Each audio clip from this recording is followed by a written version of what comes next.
If you watch this video to the very end, my promise to you is that your charts are going to go from looking like this to looking magnificent like this. Let's get to it. So once you're in TradingView and you've actually signed up, this is how your chart is going to look. This is the default setup of the TradingView platform. So the first thing that you need to do is right click on the screen and go to settings. Once you're in settings, go to appearance. In appearance, you go towards gradient and you go towards solid and you click on the white color right there. Now you may have a different preference. You can decide to keep it black or blue or gray. It's all up to you, but for this current example, we're going to stick with the color white. The second thing that you do is that you go towards the symbol and you start changing the color scheme of your candles. You can keep it green and red, but I prefer blue and black. It just looks more better on the charts. So blue is my bullish candles and blacks are my bearish candles. Borders black and the wicks are going to be black as well. Also, what tends to happen is that Forex is very psychological. So if you have certain colors, they may invoke within you feelings of anxiety and worry. The second step is to go towards this section, click it, that's your settings, and click on session breaks. So you see this blue dotted lines, they are actually session breaks. That is 10 p.m. to 10 p.m. towards 10 p.m. Session breaks divide each day in the Forex market.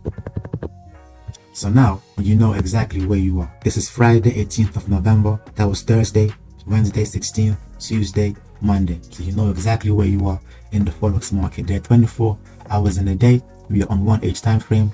So there's going to be 24 hours in between these two session breaks. I do not heavily rely on indicators. However, some indicators do not get in the way and they actually help you in your analysis, especially as a smart money trader.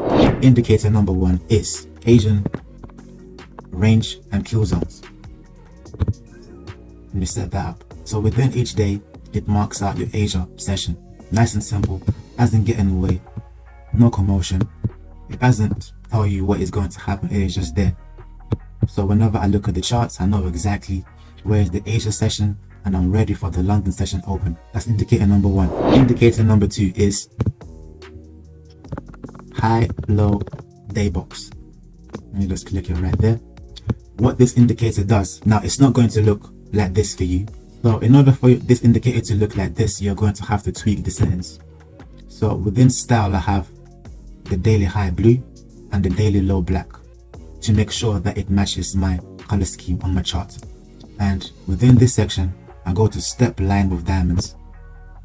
And right here also step line with diamonds.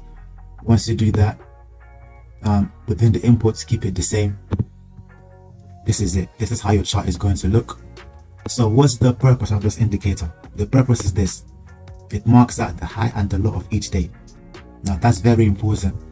As a smart money trader, the highs and the lows of each day hold liquidity. And what tends to happen quite often is that during the London session, the market makers actually take the liquidity from highs and the lows of each day. So I need to know exactly, without thinking too much, where's the high in the previous day and in the previous week and so on. So here's an example right here. We have a day low right here. We have another day low here. And right here we have a demand zone. So what did the price do? The price stop hunted the Asia low, grabbed the liquidity from the previous day and this day as well into this order block, and that was the move. And these two indicators just make your life so much easier. They just mark out the levels, the highs and the lows of the Asia session high low and the day session high and low. So now you have session breaks which mark out the day separation. You have the Asia session which marks out the beginning and the end and the high and the low of the Asia session, and you have the high-low day box which marks out the high and the low of each day. And the third and final indicator that I would advise you to get is the order block finder. So you go into your indicator section, tab order block finder. It is this one by Dasan C right here. I already have it on my chart. Now, when you click on it, it's not going to look like this. Mine is this two purple lines above each candle right here. That is my order block indicator. So here are the presets so that you can also mark out yours. Now, why I like this order block indicator is because it saves me time. So I'm currently on 15M, but once I go on 1H, you will see that they become much more accurate. So we have an order block right here, which was identified by the indicator. That will work. As you can see, stop hunted Asia session.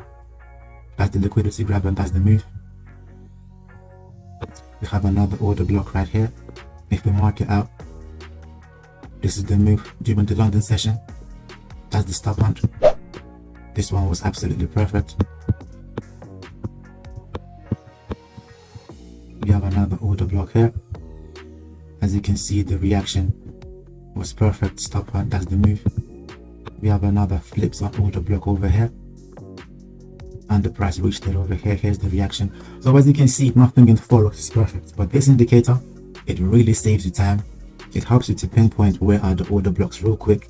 You still have to validate them and you still have to backtest them in order to make sure that you are not just entering blindly. So here are the settings within the order block finder.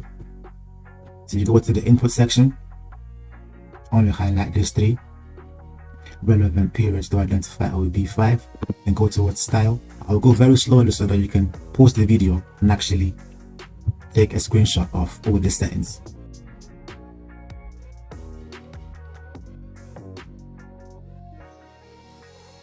So that's for style and visibility. They're all highlighted. So once you have copied all those settings, the indicator is going to pinpoint where are the order blocks according to the settings within the algorithm within the indicator. So your chart should be looking something like this. You are now ready to conquer the market and to start making improvements in your Forex journey. I wish you all the best. I hope this video was valuable to you. Make sure you check out my other videos, subscribe to this channel, like these videos, and leave a comment. I'll see you guys in the next one. Peace.